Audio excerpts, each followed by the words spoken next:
I'm doing okay.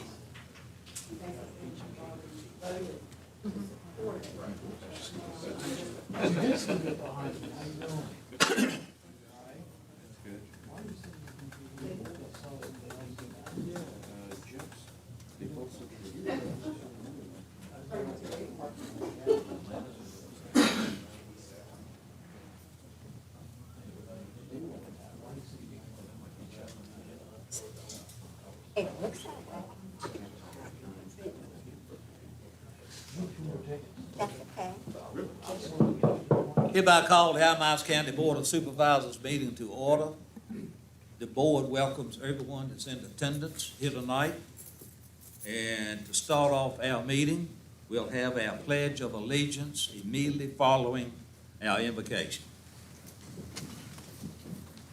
Pledge allegiance to the flag of the United States of America and to the republic which stands one nation under God, indivisible, with liberty and justice for all. Let us pray. Our most gracious Heavenly Father, hallowed be thy name. Dear Lord, we thank you for the precious gift of life itself. We thank you for all your many blessings to each and every one of us. We thank you for our health that you have provided for us. We ask you also, dear Lord, to be with the families that have lost loved ones. Be with them in ways that only you can help their hearts to heal. We ask you to be with us tonight in our session. Things that we say and do will be for the betterment of this community. Grant us safe travels back to our homes. All this asked in his name, amen.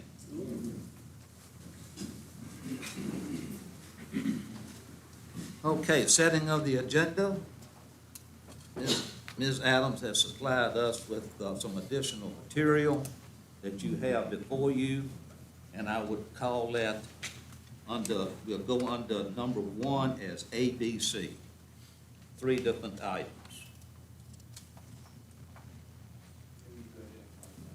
Okay, Mr. Chairman, the first item would be a carry forward fund for social services in the amount of $12,042, and these were left over at the end of FY '22, and they would like to carry that forward into left over in '21 to '22. The second item is a request from the Commonwealth's Attorney's Office. It was a CARES grant that they received, and they would like to carry those funds forward from FY '21 to FY '22. And the third item is a request from the fire department to pay half of an invoice for the air breathing apparatus, air packs, that they had requested. The board had voted, I believe it was in May, to go ahead and support that purchase, and the town would pay half of that, and that amount is $31,050 that will need to be appropriated to pay it. Sorry, Mr. Chairman, there should be one other item. The Commissioner of Revenue has asked for the ability to reallocate some supplement. Okay, is she here? She's Oh, here. she's here, okay. So item D would be a request by the Commissioner of Revenue to reallocate part of the county supplement. Okay. We had originally thought that it would be a closed session item, and the attorney has determined that it should be an open discussion because it's not employee specific. Yes, ma'am. Okay. Any other items? Do we have a motion to approve the items listed and the agenda as is, as the amendment?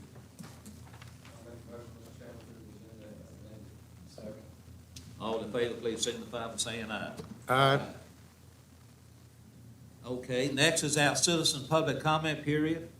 This time is provided by the board to allow citizens the opportunity to address the board on issues of importance to the citizen. No individual citizen shall be permitted to address the board for more than 3 minutes. And I see Mr. Rourke going back to check it, see if anybody signed up. Got one person.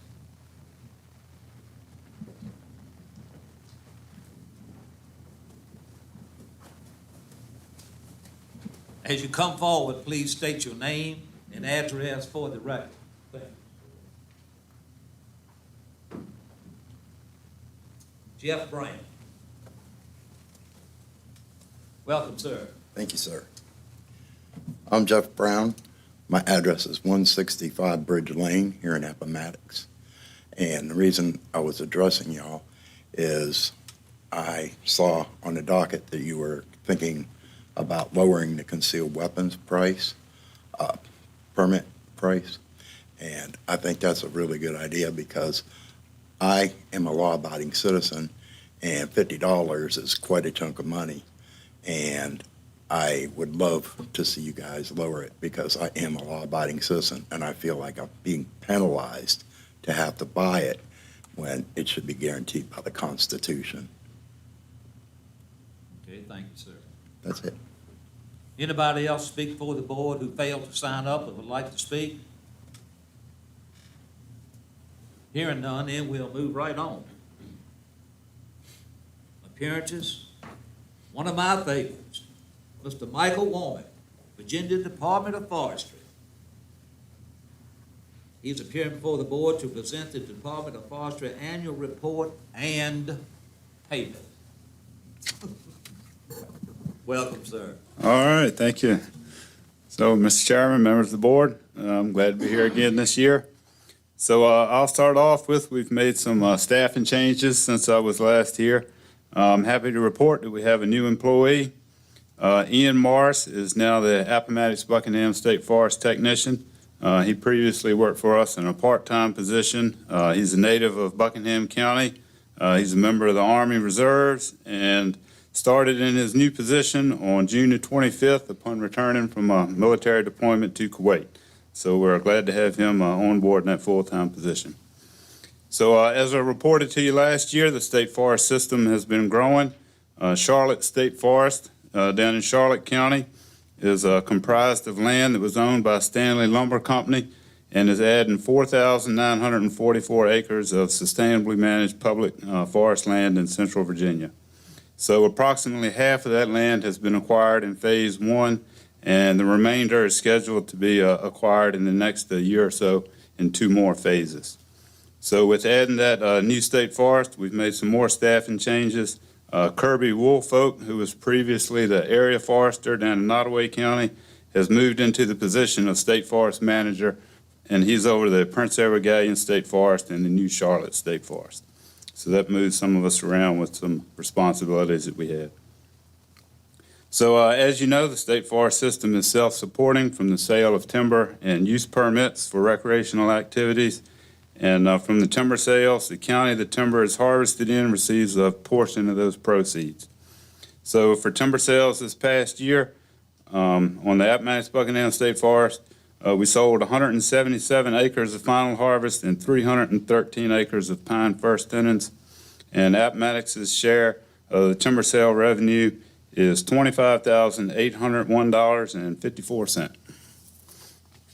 Now, the next question is this.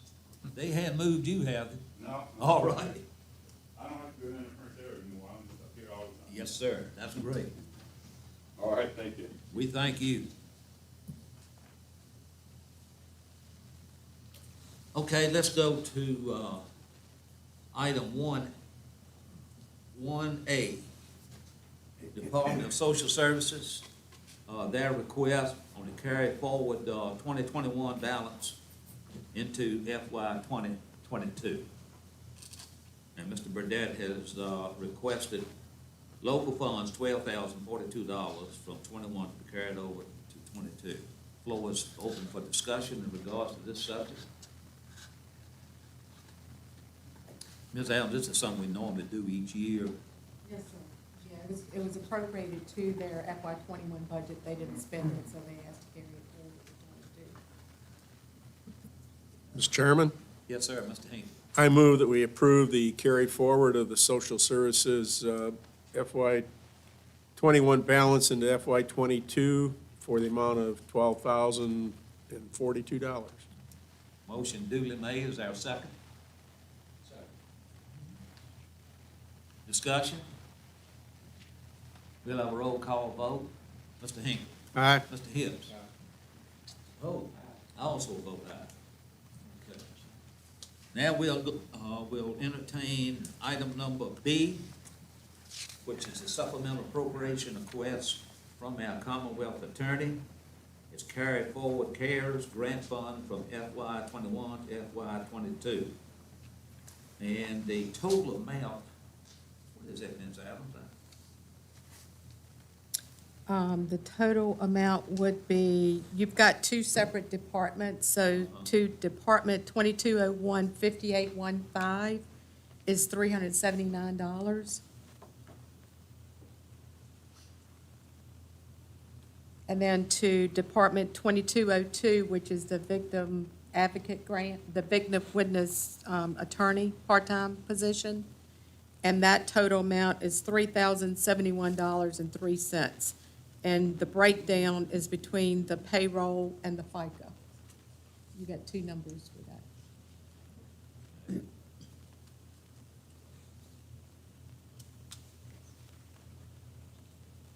If my math is correct, 34,000.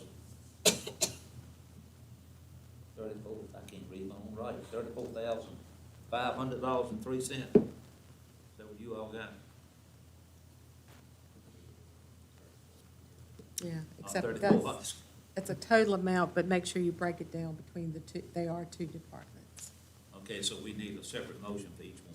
Well, yeah, it does need to be separated. Okay, we'll take on the first one, under line item 2201/5815, the amount of $379.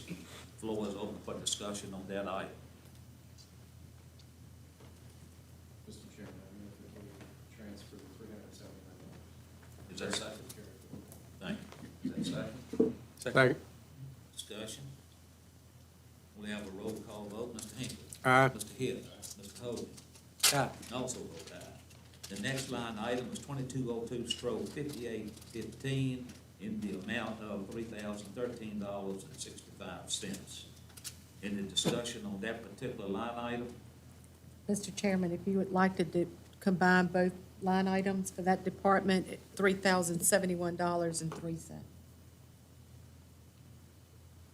Wait a minute, you done lost me. It's a total. It's broken down between two line items. Oh, okay.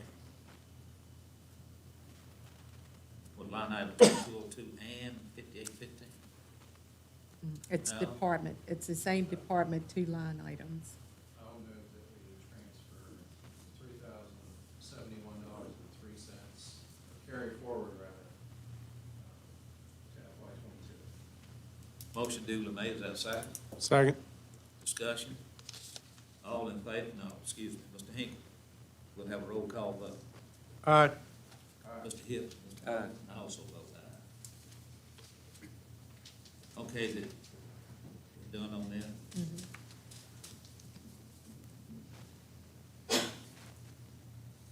Okay, item number C, from the town of Appomattox.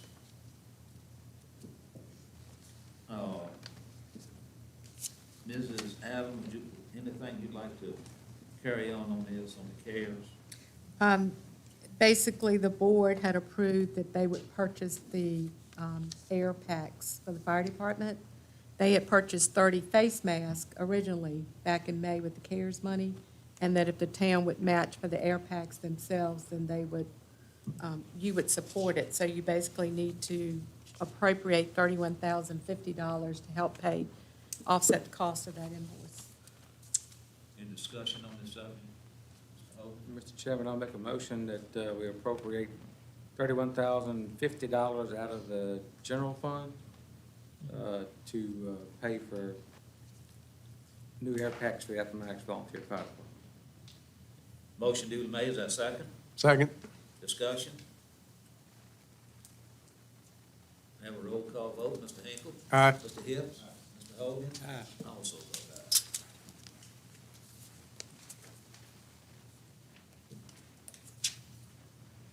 Okay, Commissioner of Revenue. Welcome, ma'am.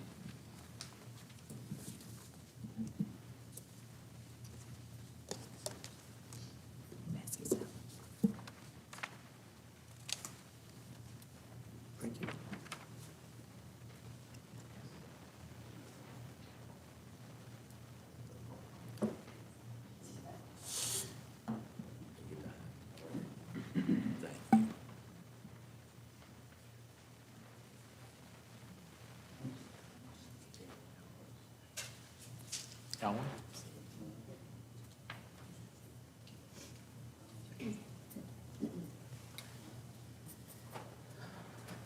All right, I'm Sarah Henderson, Commissioner of Revenue. I'm here to ask, I have a vacancy that's going to occur at the end of this month, and I'm here to ask to just move my employee, the last hired, up into that position with that salary, and to hire the new person at the salary that that person has now. It won't be any new money, it's just moving one person to the next position up. There is no payout because the employee is taking the leave, so there will be no additional money for payout. I asked for that first. And then also, I would like to respectfully ask that the county might consider doing a salary study. It's difficult to retain employees when they can go other places and make more money. And we're talking about $24,150 an entry salary, and that equates to $11.61 per hour. And I've been seeing a lot of businesses out in the private sector offering at least $15 an hour and flipping hamburgers and nothing the expertise that my employees require. So I'm asking because I'm seeing disparity. I saw that the sheriff's office just advertised for a position receptionist for $31,500, and then the clerk's office just hired someone starting out at $32,193. So I'm just fearful that I'm going to keep losing employees because they can go anywhere else and make more money. So I'm just respectfully asking that you would consider doing a salary study to try to get these salaries to be competitive to the private sector, because I'm just fearful that I'm going to keep on losing employees. That's it. Thank you for your time, and just consider what I've asked. Well, thank you for bringing this information to us. And, hey, we wish you all the success in the future. Thank you. Yes, ma'am. Thank May you. I comment, Mr. Mrs. Adams? What she's asking for is not any new funds. It's already in the budget, and she's losing an employee, and the county had supplemented that employee. So she's asking so that those local funds will carry over into the new person's salary. And then to move the one person that's in that salary up to the place that was vacated. Okay, let's take care of that matter first. Just need that as a motion. Pardon? You just need to move that to basically what you requested as a motion. As a motion, I'm moving that money. It's no new funds, it's No, just basically right. allowing her to use what's already in the budget appropriated for that. Any discussion? I just have one question, Mr. Chairman. If I could ask the commissioner a Yes, question. ma'am. Yes, sir. So the employee that's moving up moving up in the pay scale, is that employee met all the requirements needed to meet that, to move up to Absolutely. that position? Absolutely. She has done above and beyond. Okay, thank you. Wish I could give her more. Okay. Any more discussion? Is there a motion? Is that second? Second. Any further discussion? All in favor, please, no, roll call vote. Mr. Hinkle. Aye. Mr. Hill. Mr. Holt. Aye. I also vote aye. Now, part two of that is consider doing a job study, salary study. Have we had one recently, by the way? No, but I would echo Ms. Henderson's request. There was one performed prior to my coming to the county, and I think that was in the early 2000s, but my understanding is there was no money to compensate what was the findings in the study, so it was put on the shelf, basically. 2012. And I understand that, those two positions, there's been more money from the state doing that, but it still seems to be disparity within the county. But I'm just so afraid because the jobs are so many jobs out there now. They could probably pick and choose what they wanted and make more money. And the responsibilities that my employees have to do, I mean, they have to keep things private that, they cannot allow out. It's a lot of responsibility. They're hooked up to DMV. They have responsibilities as far as keeping that up. So I'm just scared it's going to keep happening. And it takes a lot to train. I mean, it takes 2 good years for an employee to grasp all our concepts in our office. Because, I mean, as you know, we assess real estate, we assess personal property, and many other duties. So I'm just fearful that it's going to keep happening. Yes, ma'am, I understand. Response from board members? Mr. Chairman, Ms. Owen? I do think that we need to look at this issue, whether it's through a formal salary study, informal study. We've got positions in the county right now that in a couple of years, when the minimum wage goes up to $15, we're gonna have to up all those salaries anyway. And I think that's something we need to look at. How many people do we have that we're gonna have to meet the new minimum wage? How much is that gonna cost us? What's that gonna be compared to the market? Like, she said McDonald's is hiring for $12 and $13 an hour. Yeah. So we're not, the job market has changed dramatically in the last couple of years. Yes. So we do need to look at all those things that are coming down the road. Any other response? We need a motion on this one. If you want to initiate action. Yes. Is there a motion then to go into a salary study Mr. Chairman, in the county? I got one question first, Yes, sir. Ms. Adams or whoever can answer. Who did the first study? Was that a professional study, or where'd that come from?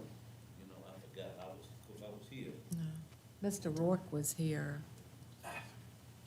Can't rightly remember the company that did it, but it was a professional study that was done. And Ms. Adams is correct, it was in the early 2000s. Might even have been 99, 2000, somewhere in there. And the study was done, but like she said, it was put on the shelf. There was no money. Well, once the study came back, there was no money attached to appropriated for that, so. I remember that very well. Yes. No question about it. Mr. Chairman, I know if you go out and get a professional salary study done, that's gonna cost money. I don't know if we need to put this out for bid. I don't know if we just need to kind of think about this and look at all of our different options, but it's something we definitely need to do sooner rather than later. Is that what the normal process would be? Putting Yes, out sir. the bids? We performed the informal study a couple years ago when we had this discussion. And the problem is, every locality has a different job description, whereas we have one person doing 2 and 3 jobs. They have one person designated to that job, and if you combined all 3 job descriptions, you'd be paying, really high salaries. So really, no one's done it specific to this size locality, I think is what the problem is. And that's true in our office. We each have certain things we do, but we have a lot of duties that we all have to perform because we're such a small office. And we do real estate. There's a lot of offices that real estate is a total separate division, and we're not. We have all that under my authority. So would we need to authorize a RFP or something, or what would be the best procedure to handle it? I think you would need to go through a competitive process, but we can probably reach out to VACO or some state organizations and find out who they would recommend that does locality specific also. And depending on the cost may be Yeah. low enough that we don't have to go through the whole competitive process. That's what we would hope for. Oh, they're not cheap. Yeah. Okay, what's the board's pleasure? Do we need a motion tonight? I mean, Well, I mean, if you just want the county administrator to gather information, you need a motion, just let her know that that's what you want to do. About the cost of services. Is that the consensus of the board, just to gather info? Okay. Thank you, ma'am. Thank you.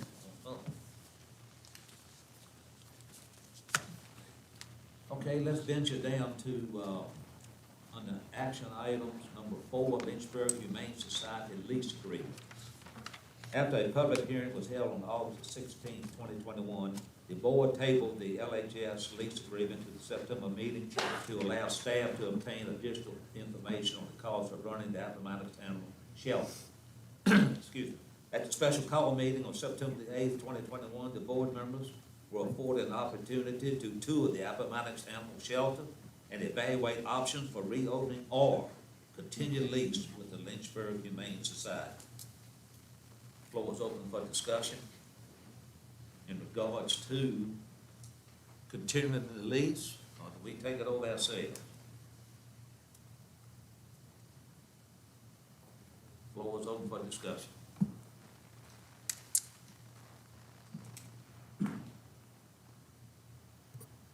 Mr. Chairman, Mr. Hinkle. I need clarification on when our current lease expires and what would be the length of time needed to get ours up and running? Would it take a week? Would it take a month?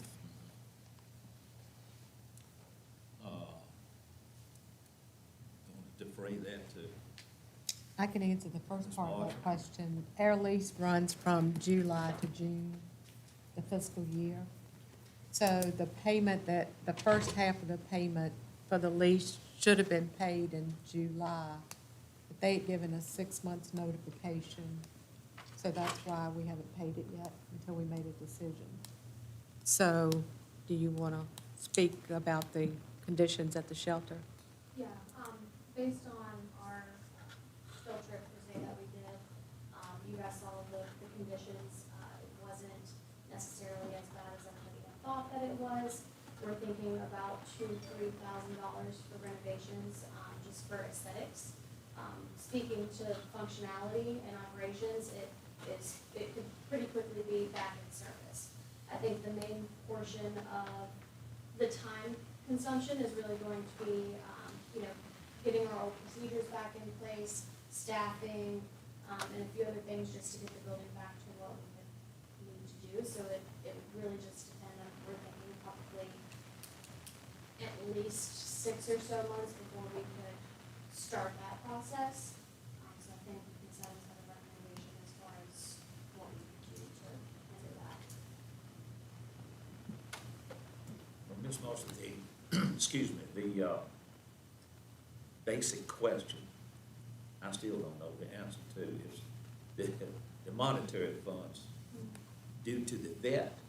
Do we have to have a vet on board or one on call or? We do not have to have a vet at our facility unless we plan on euthanizing, or prescribing any medication. So if we do not plan to do either of those things, we can practice kind of as a private citizen and take the animals to the vet when necessary. And we would not have to be contracted with any certain vet. We would have several options of where we could take them as long as they're receiving vet care. So we would not have to have one specifically contracted with us and pay that out to them. We would just be able to do it as it comes. And then the bottom line results is, in regards to LHS, and my shelter, as far as cost, is pretty mute. Yeah, it comes about to the same. Right now, we're paying $87,000 in the contract for them to run their facility and house our animals. And it would be approximately the same price for us to take it back operationally and run it ourselves. Thank you. As a placeholder in the budget that we put together for operations, we allowed 10,000 for animal care, just based on the last few years, how much, I don't think it will cost that, but that gave us a figure to kind of use as a placeholder in that budget. And the board has appropriated that money for this year, so if you wanted to approve the lease for this year, you could approve it, and we give them notification that when it's up in June, that we would no longer require their services. That's what the board wanted to do. Well, hearing what's the information that our staff and all has said, Mr. Bruce, please. I have a question, Mr. Chairman. Yes. If I could ask Ms. Adams, I thought LHS had sent a letter saying they were no longer interested unless certain things happened, basically moving everything to Lynchburg, and that they would stop operating in October. Is that October not- 20th. But they gave a 6-month notification. If we opted to continue to bring the animals to Lynchburg, then we could renew the lease. We cannot operate air shelter under LHS. The animals would have to go to Lynchburg based on their conditions. So we could renew the lease, things stay the same for this year. We start running our own shelter July 1 next year. You think it'll take 6 months to hire somebody? I mean, if we tell them no tonight, then they're gonna expect us to take over October 21st, right? Can we get somebody hired in a month? Well, it's not only hiring, we would have to re-advertise, because now we've advertised air shelter is not being air shelter of choice, that the animals, so we'd have to get that advertised, we'd have to go through a state inspection. There are other requirements that's associated with us running this shelter, if we take it back, because right now, everything's listed under LHS as the operator of the shelter. So on a state level, we have some things that we would have to do. We would have to hire somebody probably to perform some of the work in the shelter, because I talked to the maintenance today. They've got a list this long. I mean, they can't get to it right away either to do some of the things they need to do. So it sounds But if the board's favor is for us to do it, we'll do our best. like it's a matter of time constraints. But there are a few things that we have to do. Sound like me, the best thing to do is continue with LHS if it's a new. Or if you want to just say, monetary fee. continue it month-by-month basis, however you want to make that motion so that we can let them know.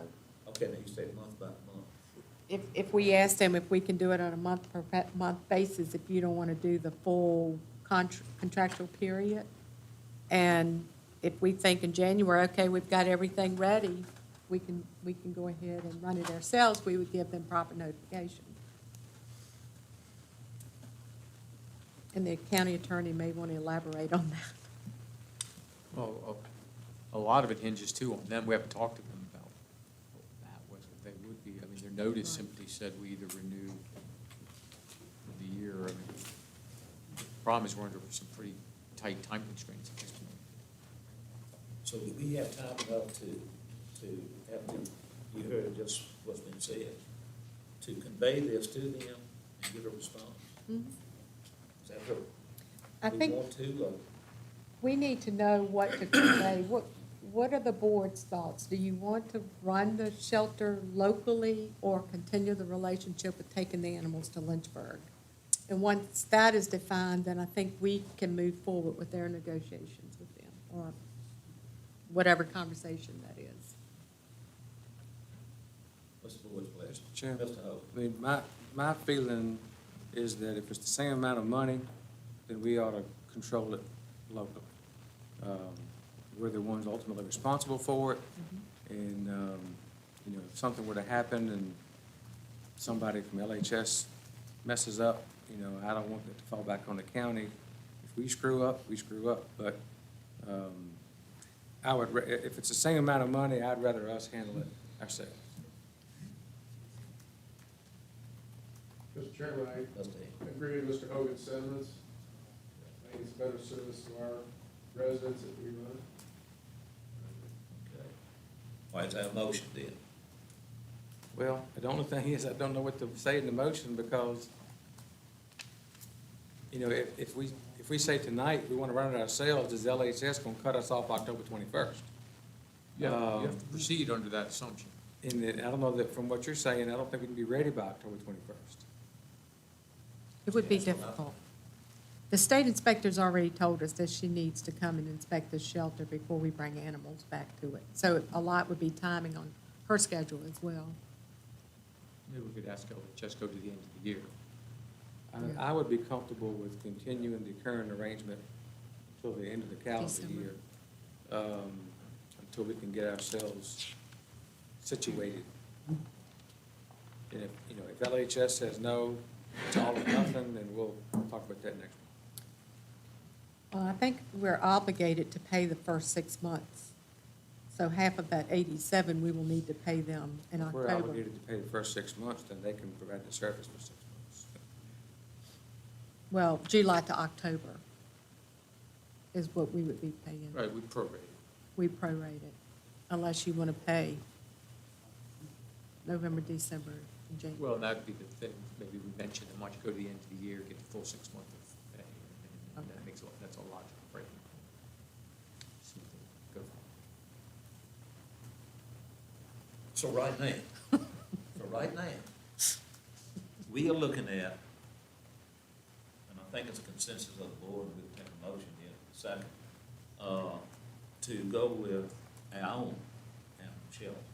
However, in the meantime, back to what was said originally, time constraints. How's this gonna filter in on the calendar as far as us being able to, and letting LHS know this? I And we think can take it over.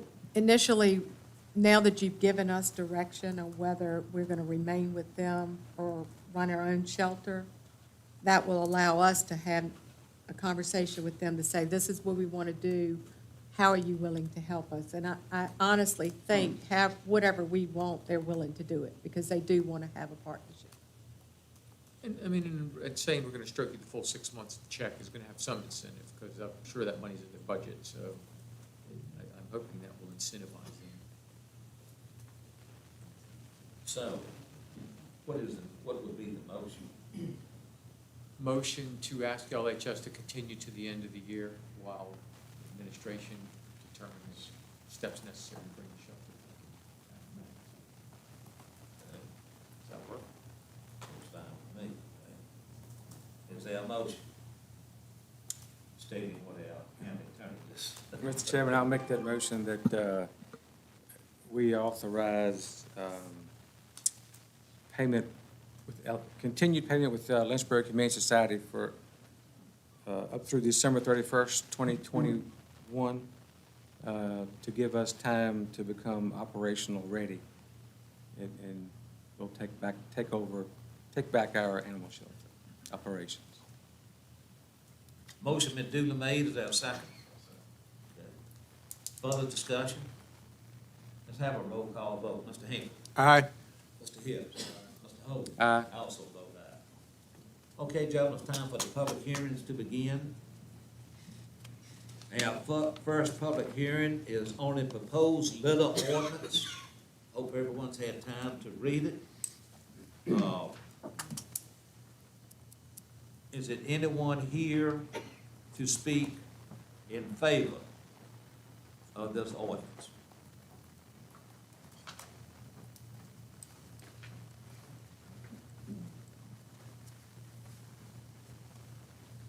I don't think everybody in the audience has read it yet.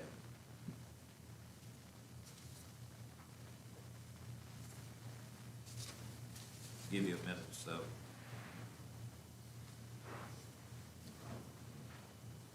Isn't there something already on the books for this? Something already on the books? Yes, sir. No. It's, Well, it's a state law. it's state laws. Okay.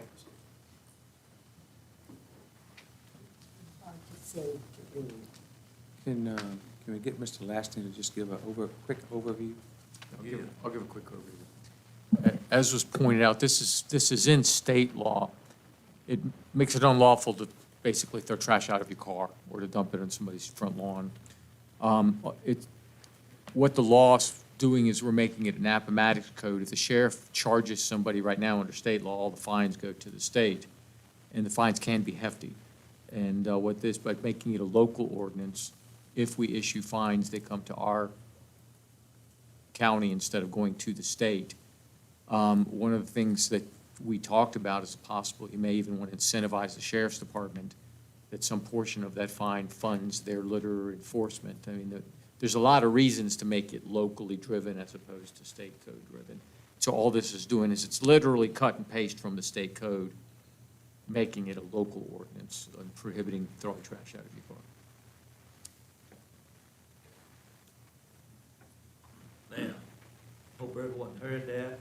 Is there anyone here, I repeat, that's in favor of this ordinance? Please, please come forward and state your name and address, please.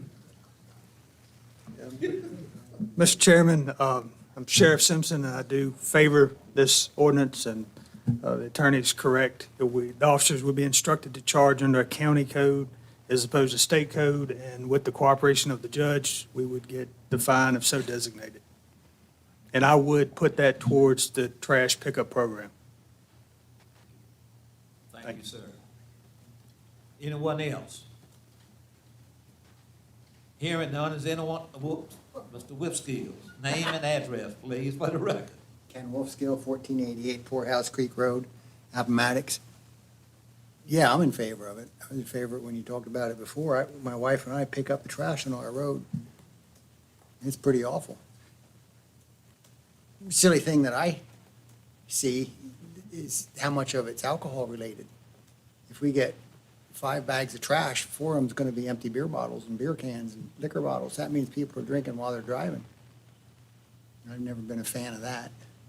But I'm guessing they toss it out so that if Sheriff Simpson comes along, they're not got an open container in their car if it's empty. But yeah, I'm real favor of this, and I'm in favor of what you did with the pound too. Thank you. Anyone else? Anyone here against this ordinance?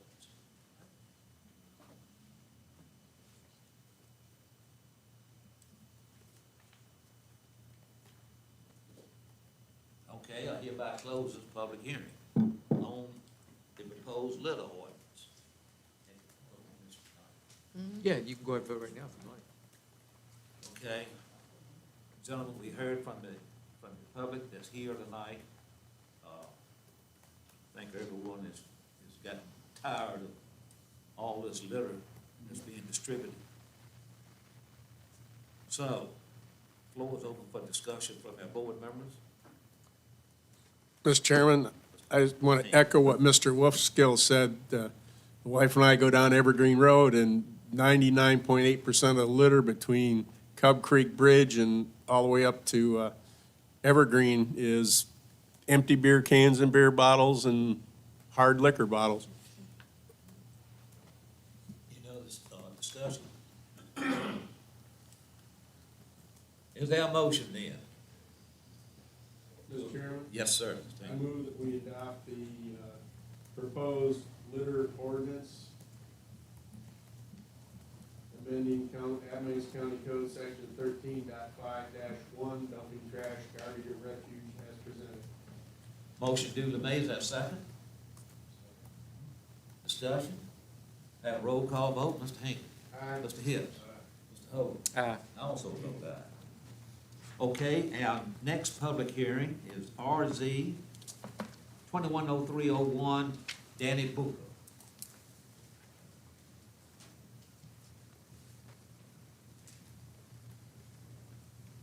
Okay, we have Mr. Booker here, so, Mr. Booker, would you like to come forward? Mr. Chairman, I'm representing. Okay, come on up and state your name and address for the record.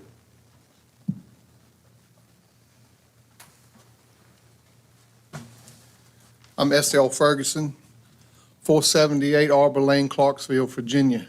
Just as of Friday, I've been a longtime resident of Appomattox County. Family goes way back in Appomattox County. And I am part owner of Remax Realty Connection, and I'm here representing the client, Mr. Booker. If it's okay if I pass out some literature Oh, yeah. to you. May I approach the bench? That might be the. Yes, sir. I tried to make, I'm pinch hitting actually for Mr. Gobble, and I've tried to make this as simple as I possibly could, not for you, but for me. Yes, I didn't recognize you back there. No. I don't.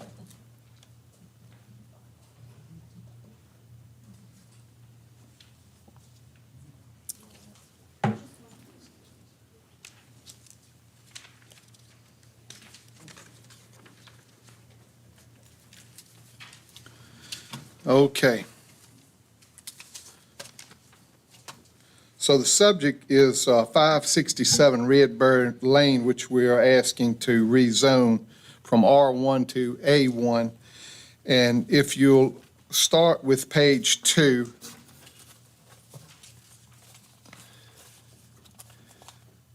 which gives you an idea what the zoning is right now. Number 5 is the subject property. Everybody got see number 5? So you see everything around it is A1. And alongside the road, on that same side of the road, there's A1 properties. There are also R1 properties, but the R1 properties also have homes on it that I have numbered and pictures of them that are real estate that qualifies as A1, not R1. And I'm not asking to correct all of them. We're just trying to get 567 corrected.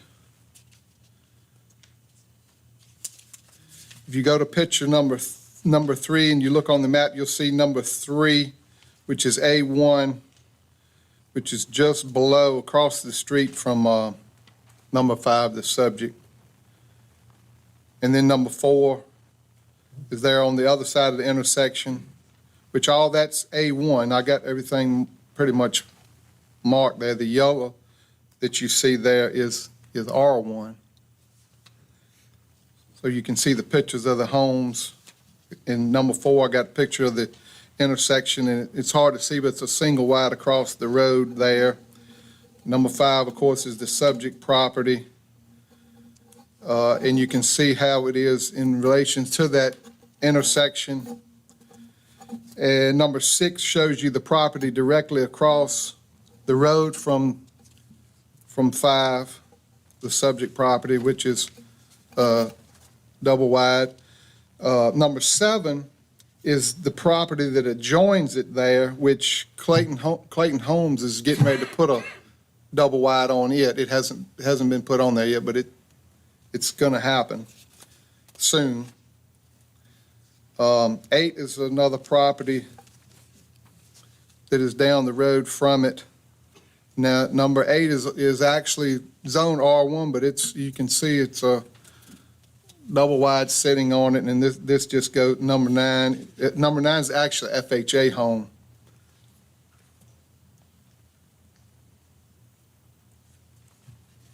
That's on the same side of the road. Number 10 is a single wide trailer, which is on R1. And supposedly, from what I understand, this was done in 1980, as far as this zoning, so forth. So there's properties, especially number 11 was as recent as 2001. The double wide was placed on it in R1 zoning. And then number 12 is actually a double wide also. So we're just trying to, basically the way I look at it is like this. This property is R1, and you got all this A1 around it, right? So you can have pig farm after pig farm after pig farm around this man's property, but he can't have a pig on his property. And can't put a double wide on it legally.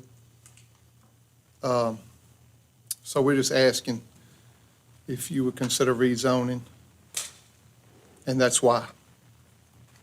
Amen? I'm in front of a podium. I feel like preaching. Thank you. Appreciate it. Thank you. Mr. Chairman, I have one question. Yes, sir. In the rezoning application, it mentions, I understand the purpose of the rezone is so you could put a double wide on it. One place in there it listed double wide and single wide. Is he planning to put 2 trailers or just? No, one double wide. Actually, it was a single wide there before, but it's been removed. Okay. So it's a well and septic there where a single wide was, but it's no longer there, but he's wanting to put a double wide on there. Okay. Actually, he's wanting to sell it.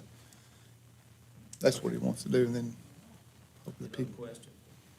Thank you. Thank you. Anyone else here to speak in favor of? Anyone here to speak against? Okay. Hearing none. Board members, any response? Mr. Chairman, Mr. Hinkle. I got a question I guess, for Mr. Work, for my own clarification.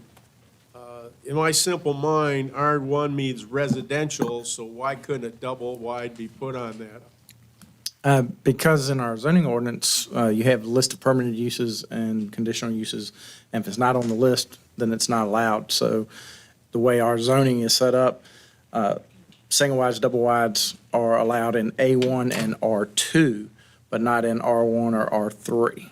So What is allowed on R1 then, I guess? Is that just? from a residential standpoint, Right, a single-family dwelling, Okay, like a stick-built house. stick built, all right. And we do consider, to Mr. Ferguson's point, we consider modulars to be stick-built. So some of those homes that are essentially double wides, they came in as modulars. So that would explain why some of those are in those R1s. But this property and the surrounding R1 was originally zoned, it was 1988 when the zoning came into effect, and these properties were designated as R1 under that original zoning. So whatever type of housing was on there at the time, single wide, double wide, whatever, they are allowed to do replacement in kind. So through the years, some of them may have been replaced with a newer double wide or whatever, but and we have these situations all over the county. Little pocket, what I call pockets of R1. This is a very unique one where it's one lot, separated by that road. It's a very unique situation. And I guess the other reason is if you leave it R1, he couldn't raise chickens, but if we move it to A1, he can have chickens? Is that?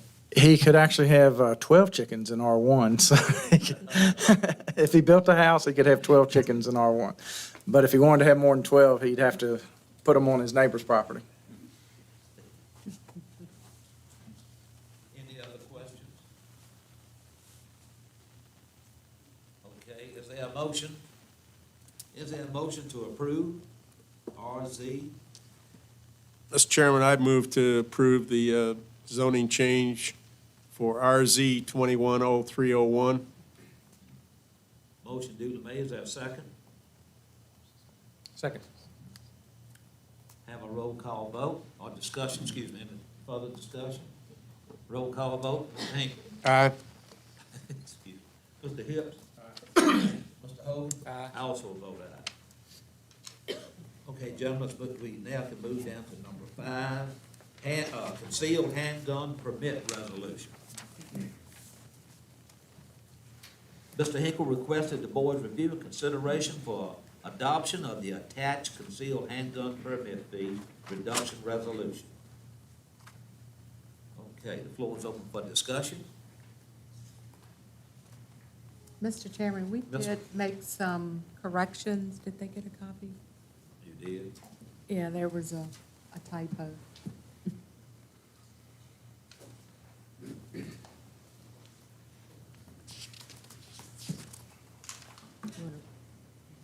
Oh.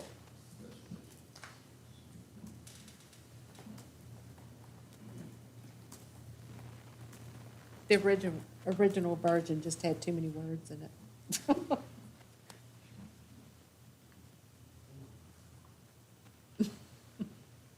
Okay, resolution in support of reducing fees for the concealed handgun permit in Appomattox County. Whereas, this is a resolution, by the way. Whereas, citizens of Appomattox County have the constitutional right to bear arms as well as the right to apply for a concealed handgun permit. And whereas, section 18.2-3008.03 of the Code of Virginia establishes a maximum total fee of $50 per concealed handgun permit application, with no more than $35 of that amount to be charged by the local law enforcement agency conducting the background investigation of the applicant. And whereas the Virginia General Assembly has voted to remove the requirement that concealed handgun applicants be fingerprinted, as fingerprinting was determined to be a labor-intensive process for local law enforcement. And whereas considering the $35 maximum fee set forth in section 18.2-308.03 of the Code of Virginia was established to cover the expense of fingerprinting. 48, local law enforcement agencies discontinued charging this fee to their citizens applying for a concealed handgun permit. And whereas in Appomattox County, a court order dated July the 26th, 1995, issued by the Honorable Richard S. Blanton, Appomattox County Circuit Court Judge, established a fee of $35 to cover the costs associated with the processing of the application through local law enforcement agency, which is the Appomattox County Sheriff's Department.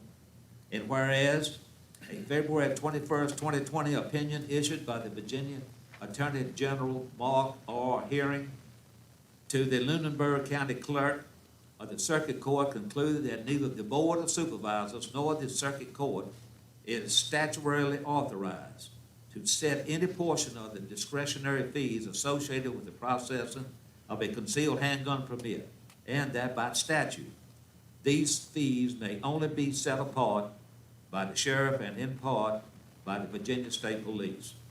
Now, therefore, be it resolved, the Appomattox County Supervisors do hereby request that the sheriff request to the court to set the fee of $15, which aligns with the majority of other law enforcement agencies throughout the state who are no longer required to perform fingerprinting service. That's the resolution. In the discussion. Mr. Chairman, Mr. Hinkle.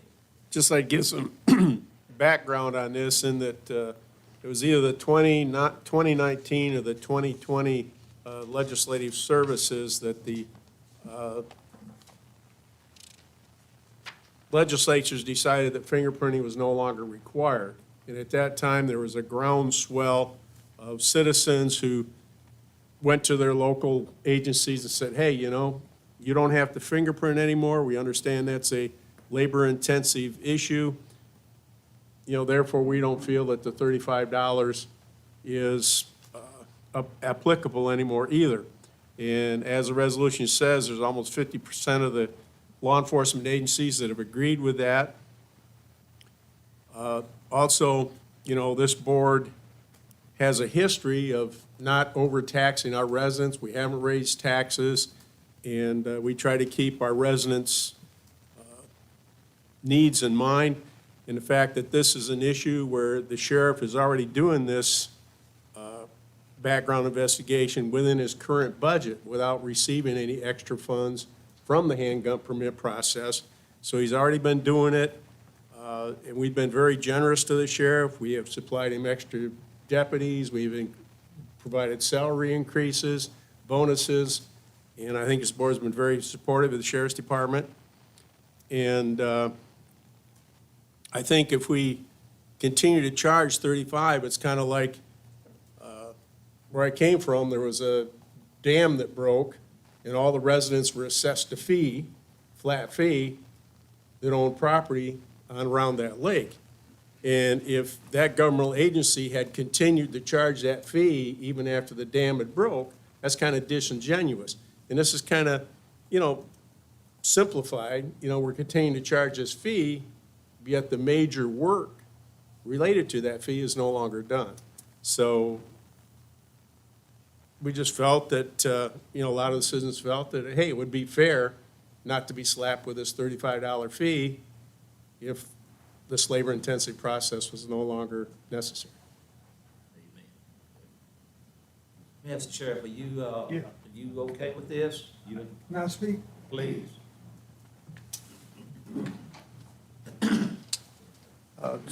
Thank you, Mr. Chairman and members of the board. Let me begin by saying that I respect the authority of the circuit court and the validity of the 1995 order. I believe after discussions, it is a valid order at this time. And unless that order is rescinded, I have to follow it. Otherwise, it will be contempt of court. I will, however, if it's the desire of this board, to change that order and reduce the fee from the 50 to the 15, I will go forward and submit that request to the judge. if it's the will of the board, the will of the people. I would like to acknowledge, though, that this is a revenue stream. This is a revenue stream that generates an average of $15,000 is a safe average for the past 5 years. If that revenue stream is cut, it's cutting from the general fund, which I'm asking for new things in the future. I'll be coming to you for a generator, coming to you for courthouse cameras, coming to you for radio systems, expensive public safety items. But if it's will of the board for me to go back before the judge to say you want this fee reduced, I will do that. Mr. Chairman. Mr. Hill. I appreciate your candor. When I vote yes on this, I am certainly voting knowing that we'll still give you money for the requests as you bring them to us, or we'll give the same consideration that we always have. I think it's a matter of principle that we don't charge for something that's a constitutional right. And while we have the power to do that, or at least ask you to do that, I think we need to take advantage of that. And so I certainly, I hope we're like-minded, that we'll be, voting in agreement with that. Mr. Chairman, Mr. Hubbard, Mr. Haynes. I also want to, thank the sheriff for his candor, and we want to take the hit on breaking the revenue stream so it doesn't fall back on you as a sheriff. And we fully understand your position, and we understand what you're saying, and so that's why we put it in the resolutions where it's coming from us, so that, if somebody wants to say, hey, they're cutting your revenue stream, well, the Board of Supervisors did that, not the sheriff, and we want to make that perfectly Fair enough. clear. Further discussion? And thank you, Sheriff. Okay, Mr. Hope. I'm generally supportive of this effort. I do have a concern that will the judge, the new judge, change it? And if he doesn't, what does that mean? It means we are we are. The only thing I would ask is that I could work with the county attorney to draft whatever letter or motion needs to be written to the judge. I'm happy to work. I mean, a lot of water has gone under the bridge since that order was entered setting that fee. So I think if we educate the judge as the current state of law and the current state of AG opinions and where we are and the current state of technology and all of that, hopefully it won't be a problem. Mr. Chairman, I did check today, in every circuit court in the 10th Judicial District, which we are a part of, every one of them charges $50. And it's because of these four orders, it says you have to. I also have a little bit of a concern with taking it to 15, because although a large part of the process, the time-consuming process, has been done away with, it still takes time for his deputies to do the background check. I think it should be lowered. I don't know if it should go to 15. But, because he still has to do work. That's just one thought I had. Mr. Chairman? Yeah, and we checked with Susan, County Administrator can attest to this. The sheriff doesn't receive that money now. He does all this out of his normal budget. He doesn't receive the money that's coming in now. It goes directly into the general fund, as the sheriff said. That is true. So we're not shorting the sheriff by reducing the fee. Again, I think, Mr. Chairman, again, I think it's a matter of principle that we are charging people for a constitutional right to bear arms in a specific situation. As you know, under the law, I can open carry, but as soon as I put my jacket over, it costs me $50. And I understand that other places do that, but I still think it's wrong. And I think it's something that it's even a small change, but I think it's the right thing to do. That's where I fall. Any further discussion? Mr. Chairman, Ms. Adams? 2 points of clarification.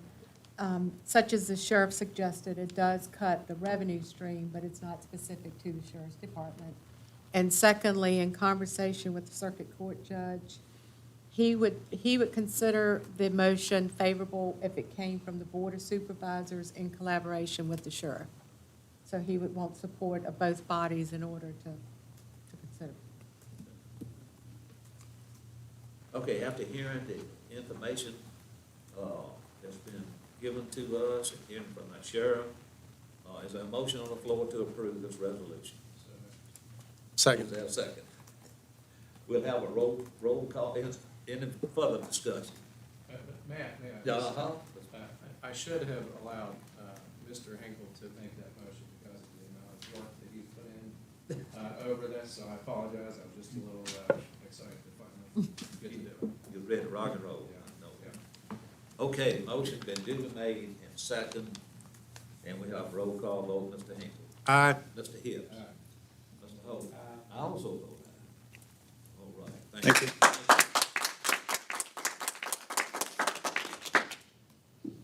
Okay, next is, we need to schedule a public hearing, comprehensive plan update. The Appomattox County Planning Commission has been reviewing and updating the Appomattox County Comprehensive Plan for the past year. At the September regular meeting of the Planning Commission, a public hearing was held on proposed updates to the plan.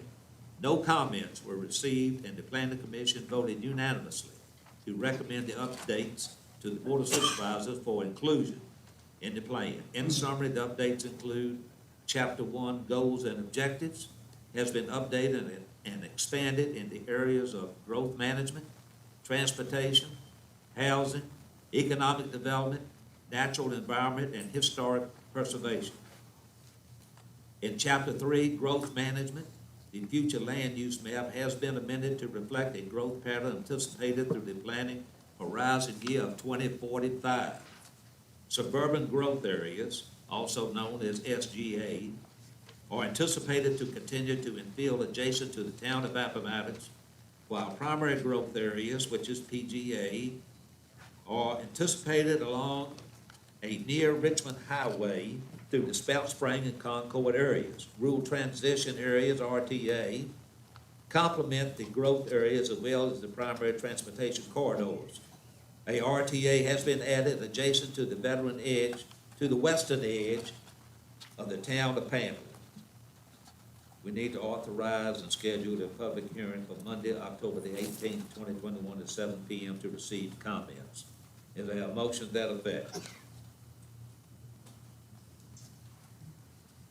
Mr. Chairman, I'll make a motion to authorize schedule and advertise a public hearing for October the 18th to receive comment on the proposed updated comprehensive plan. Is that second? Second. Discussion on this. All in favor, please signify by saying aye. Aye. Next is Children's Services Act. Please supplement by consent and appropriate the following to the FY 2021 operating budget. Under the item 5310-3001, professional services, $124,991.92. Additional local funds needed to cover FY 21 CSA expenditures. This amount, Ms. Adams, is usually is almost pretty much the same, well, I know it fluctuates, but it's a large amount each year. The CSA coordinator, Ms. Sandman, had spoken to the board in May that it may be additional monies required to be appropriated to FY '21, and the state closes out their books in September, so this is the final number, which is above and beyond what was budgeted. Is there a motion then to approve this?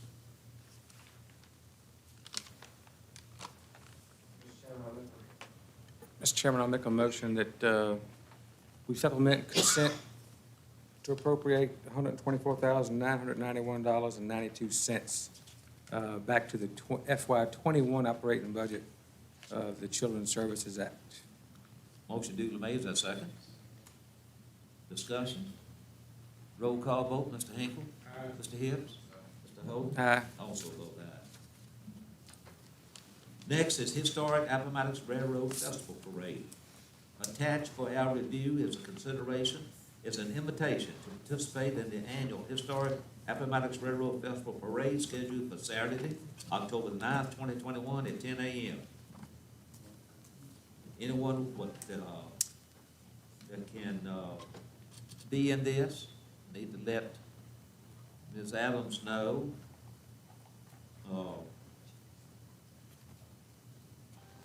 So we don't need any motion now. No, typically the board discusses if anyone's available that can be Right, represented right. on the board float, and usually everybody else has obligations, but if it's in favor of the board, we could try to, put something together. And just let Mrs. Adams know if you can participate, and I hope you can.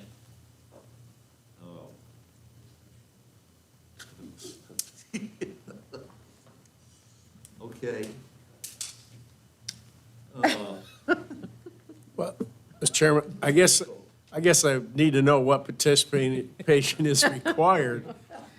Do we put on the big head that's in the county office and walk down, or what is it? No, if the board, if enough members, probably one or two even. Do we like walk in the parade, or we ride a float, or? That's a walk or ride. And if you want to ride, I'm sure Ms. Adams can obtain the automobile or truck It may be a golf cart. or golf cart, yeah.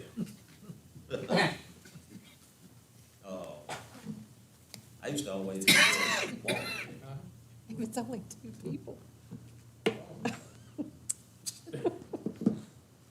And Mr. Chairman, I don't know that I could commit, because I don't even know where I'm gonna be on October the 9th. But if I'm in town, I'll probably be driving a fire truck. Okay. So, That's what I thought. But listen, it'll be a golden opportunity for Mr. Hinkle, Mr. Hips, to ride in the parade as members of the Board of Supervisors. All right, put We me make down, it. I'll be there anyways. Good, good. That will, yeah, that's right, I can't wait to announce your name. if all else fails, you can ride in the fire truck. How about you, Mr. Hills? Debate. Okay. Well, we do have the teddy bear parade on Sunday, if anybody's interested. Okay, going back to our agenda, Appomattox Community Center rental refund. Mrs. Ann Dixon, Parks and Recreation Director, is requesting the board's approval to refund Kelsey Kidd $175 for the rental at the community center. The event was canceled due to COVID. Is our motion then to approve? So moved. Is there a second? Second. Discussion. Roll call vote, Mr. Hinkle. Aye. Mr. Hibbs. Mr. Holt. Aye. I also vote aye.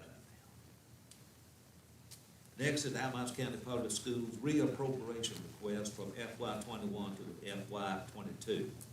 At the August 2021 meeting, the board tabled the reappropriation request from the school pending a breakdown of CIP expenditures.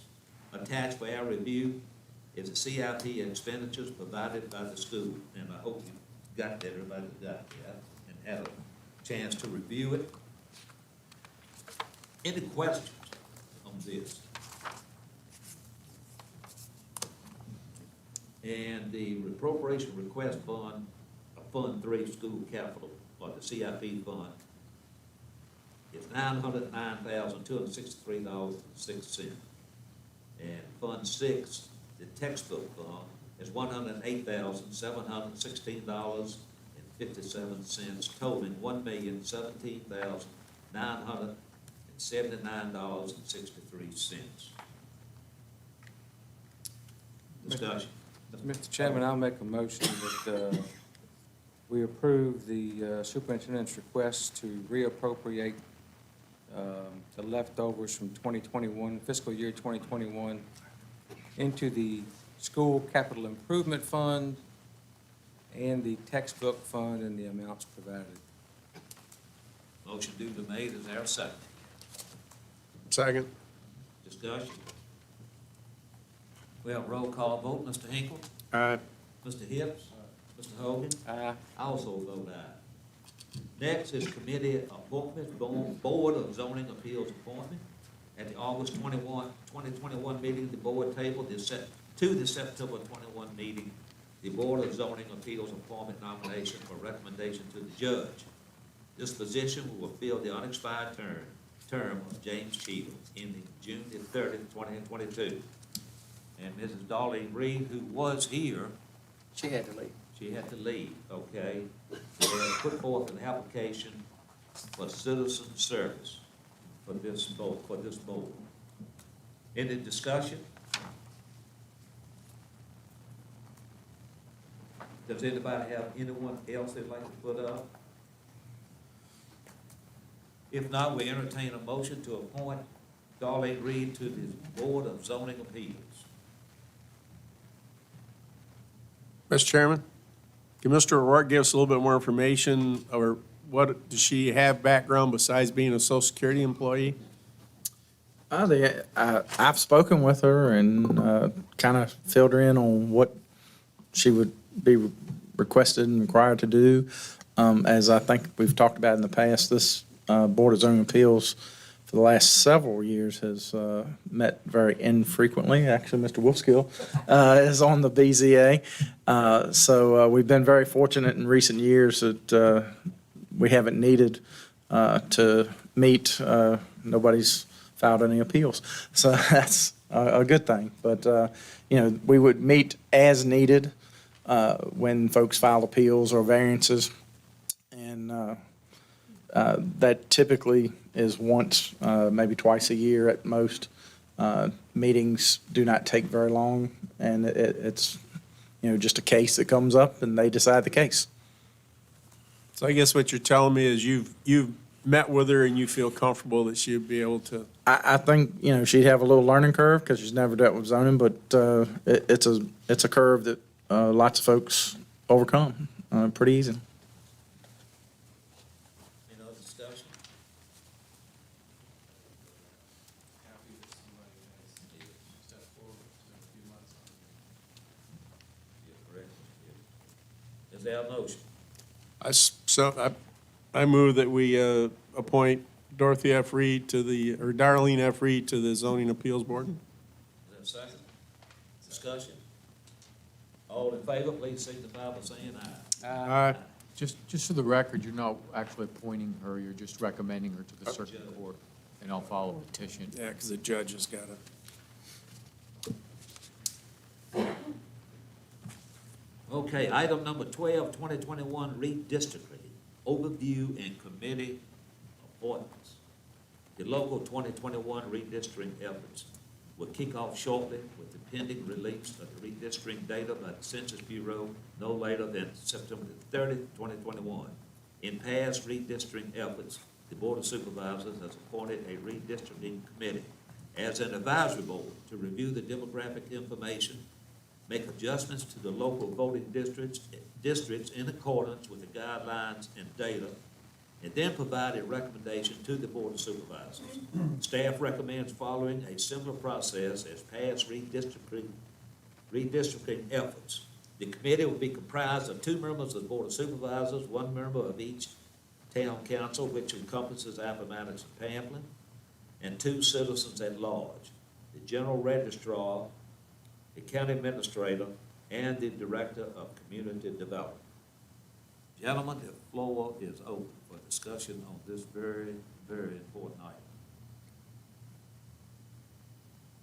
Mr. Chairman, I think the Yes, ma'am. intent is for the board to be ready to appoint these members in October, because once the data is received from the state, we'll have to work rather quickly.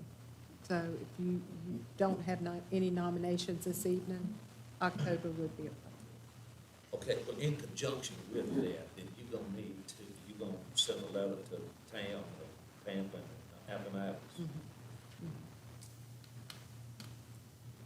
And these were just recommendations that based historically on who served on the committees, but you can compose it of however you would like. But Mr. Rourke and myself put this together based on historical data of who served on that committee. Done a good job. Mr. Chair. Mr. Hibbs? What kind of time commitment is expected from somebody that might, were you here in 2011 for the? No, but I was in another county and worked on the redistricting. It all depends, I mean, just how extensive it is and how, you really have to see what the data tells you, where the population landed as to how you have to manipulate, the districts. Last time, there were probably 3 to 4 meetings, lasting, a couple hours each, where you go in. I mean, you get down to the block level and you literally manipulate blocks and move 20 people here, 12 people there, and move it around until all of your districts are within that 5%. And so it takes, it takes a maneuvering and logic tells you from the last time that, Rec Island is going to shrink because it's going to be more dense. And then that will create a effect on the rest of the districts. So you'll have to move blocks throughout the rest of the districts to make up for that. So just how extensive that is, you won't really know until you get the data. I think one of my concerns is that we represent each district equally if we can.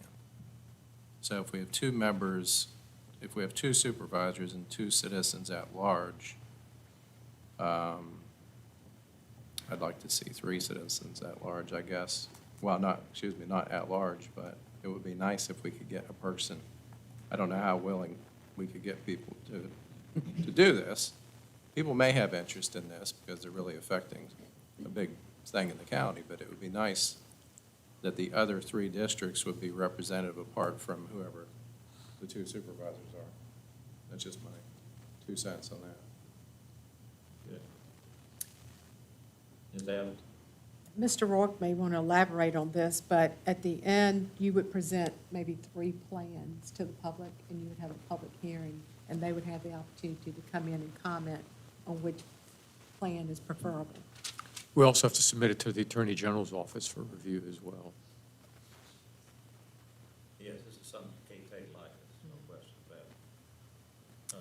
The way the districts are, and due to the necessary adjustments that have to be made, that's why different districts has one district on one side of the road and another district on the other side of the road. So, it's crazy, but that's the way it has to be. Is renaming the districts required? But because mine was formerly Stonewall and then been changed to Rock Island, so is that a requirement? It's not a requirement. I don't know if with redistricting, since you're changing the district, does the name need to change too? That's why a lot of counties go with numbers, so that there's no confusion. Yeah, it would be nice to do something a little differently than that. Would this also be the time to address polling locations? 'Cause I know we have some polling precincts that really need to be changed. I don't know where we would change them to, but, we've got polling precincts that don't have running water, and these election workers are there 16 hours or more. We gotta put up porta johns so they can go to the bathroom. I think if this is the appropriate time to do that, I think this committee needs to look at those issues as well, but where those polling precincts are located. Those are the correct time to do that. Okay. And one of the things, just FYI, that we are allowed to do, we're not usually allowed to give money to private entities, but for this, we can actually make grants to allow entities to upgrade their facilities. For example, if we're using a church as a polling location, and they don't have handicapped access, which is required under the law. So we can actually help fund an upgrade to that church to give them handicapped access. So some of these polling places, if there's something we can do to bring them up to a better standard, we are allowed by state law to do that. And you can also reduce the number of polling places. That's And I think the electoral board may have some recommendations on that. I think you're required minimum of one per 5,000 people.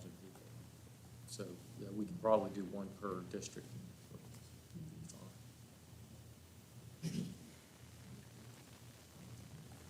Any other responses, questions? Okay, so we need to take this home with us and think about all this. People have discussed it October. Make appointments at the October meeting. Point to the October meeting. Mr. Chairman, I'll just throw out there, I do have a citizen in mind. I haven't asked him yet, because I didn't, but he has worked with elections in another jurisdiction. So he might be a good one to sit on this kind of committee. But if we, if we take Mr. Hibbs' suggestion, I guess that would depend on whether I'm on the committee or not. But I do have a fellow in mind, if we're only gonna appoint two. I'll ask him and let you guys know, or let Ms. Adams know whether he's interested or not. So we can kind of have a game plan going forward. Sounds good?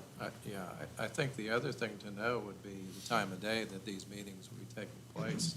Well, If we're going to be asking people to, I think it would have to be in the evening, or, Typically, in the past, they've been during the day, midday to mid-afternoon is typical, but it really just depends on the makeup of the committee and when they can meet. Last time, the makeup of the committee was such that, it was kind of a lunchtime to afternoon group, but if the group, whoever's appointed, if they're working folks that need to meet in the evenings, and it's me and you. that's what we would do. That would also eliminate my person that I had in mind. So, Well, I think also, even if there are times we have to meet some during the day and some in the evenings, staff can help that process. Because what we do is we reach out to all the members, and they give suggestions on, okay, let's look at this. And these are our numbers, so we know we got to reduce this district by 5% or 10%. So a lot of it's the system controlled. And basically, what we would do is we would do that part and show you the data, and you would decide if you wanted to tweak the line and move it to the right or left or whatever. Would, well, you said it'd be a public hearing. Oh, yeah. Regardless at the end. It would be multiple here, yes. are these public meetings? Yes. Yeah. Yeah, if you form a committee, that's a public meeting. Any other questions, concerns? Okay, we're moving to our consent agenda. Excuse me. The consent agenda includes, excuse me, approval of all bills, minutes. It's not cold. Approval of all bills, minutes, supplemental appropriations, line item transfers, and fund transfers. Any item on the consent agenda shall be removed from the consent agenda at the request of any board member prior to the vote on the consent agenda. Items removed from the consent agenda shall be considered by the board individually in order in which they were removed from the consent agenda immediately following consideration of the consent agenda. Does anyone have any questions or concerns concerning the consent agenda as is? Mr. Chairman, I'll make a motion, we approve the consent agenda as presented. Motion duly made, is that second? Second. Any discussion? We have a roll call vote. Mr. Hinkle. Aye. Mr. Hibbs. Aye. Mr. Holt. Aye. I also vote aye. Mr. Lashley. No comments, Mr. Chair. Thank you, sir. Mrs. Adams. Yes, sir. I have a report. You have before you the county administrator's report. I'll go through it quickly. There are a lot of attachments. The first being that I will be reaching out and try to set up something possibly in November for the joint meeting with the town, and that's something that the town manager and myself will need to coordinate. The VACO, we've talked about that conference in November. If anyone else is interested in attending, please let me know. ASAP so we can get you registered. The CARES audit, staff may want to comment on that, but anyway, the county is participating in the FY21 CARES funding audit, where there was a rumor that the localities would not be audited, and yes, we're being audited. It's remotely. We've uploaded 500-plus documents to them, whereas most audits, they randomly pick invoices. In this audit, they want a copy of every penny that was spent, every invoice, and we have to put those in categories. So these two right here, kudos to these staff members. They've kept it organized and working closely with the feds about, and getting those documents in place. So we feel good about it. Of course, we were organized, so it's been a small nightmare, but anyway, we've lived through it. Great job. The school construction information is attached. Mr. Gillespie, who we hired as a consultant, he attached a report. He said he will attend a meeting in the future whenever the board is ready to receive that update. But basically, he did a diagram of the new construction just to give you an idea of what that looks like. And if you need additional information, let me know, and he'll be happy to share that. The American Rescue Plan Act, the second round of funding in FY22, the first and second payments, I put the provisions there, how those are supposed to be spent, which is somewhat differently than the CARES last year. So we have major categories that are the requirements to spend those funds. Because I know people may be asking, they want to buy an item or a piece of equipment or something, and it doesn't necessarily qualify based on the new guidelines. Also, I want to go back to the CARES audit. I want to say kudos to the CARES committee and the board for verifying every purchase. And when you approved it and approved payment, you made sure that it met the criteria, because that helps us a lot now during the audit. The Region 2000 Services Authority information, I just have some graphs in place that show payouts to the localities and the escalation of tipping fees until 2029. And next month, I'll be bringing forth before the board, the comp board has approved a $3,000 bonus for all their comp board funded sworn officers, but what I'll present to the board will be the locally funded and the comp board funded positions and what additional monies that will be. And that has to be paid out by November 30th. You have sure. It's a one-time bonus to the comp board positions that have served 5.8 weeks in that position, and it has to be paid out by November 30th. And so I've talked to the sheriff, he's verified the comp board, but I think we have 7 locally funded that will be asking for that $3,000. Just, it's only law enforcement. Just law enforcement. Yep, just law enforcement. And J. Jamerson, they have an invite, 75 years of operating. And they are inviting you to a celebration in Cortland Festival Park on Thursday, September 30th from 5:30 to 8 p.m. And then I attached also a schedule of all the Railroad Festival activities, so you can get an idea of what you would like to participate in. We are adding a couple new things this year. We're adding Friday night. We're adding the band and the carnival rides for the kids, and we also will have the Fallen Heroes Memorial on display throughout the weekend. And then on Sunday morning, we've had a praise and worship service at 8:30. So, full weekend. Hope you can come out and enjoy the festivities. Just so glad, happy, thrilled that it's happened. Thank all the railroad committee for that. Let's hope no directives come down. Yeah, and the ones that don't like it, they don't have to come. We are asking the vendors to bring hand sanitizers and encouraging people to social distance and wear their mask. But it is an outside event, so it's to their discretion. Okay, thank you, Ms. Any questions for Ms. Adams? Thank you, ma'am. Reports and informational items you have before you. Any, Mr. discussion on any of those? Hearing none, we'll go right into supervisor concerns. Mr. Hinkle. Oh, I still have my Wendy's concern, but I gotta find out who owns that road. There again this weekend, it was the people going into the drive-through were blocking so that people couldn't go through, and they had to turn out into the egress lanes. And something's gonna happen there sometime. And you're right. Mr. Hibbs. Mr. Holden. And I have none. So we need to engage in, no, we don't need a closed session. No, we still have We do? two hopefully quick items, up to y'all, but they should be quick. Okay, we need to inform the public that we need to go into a closed session.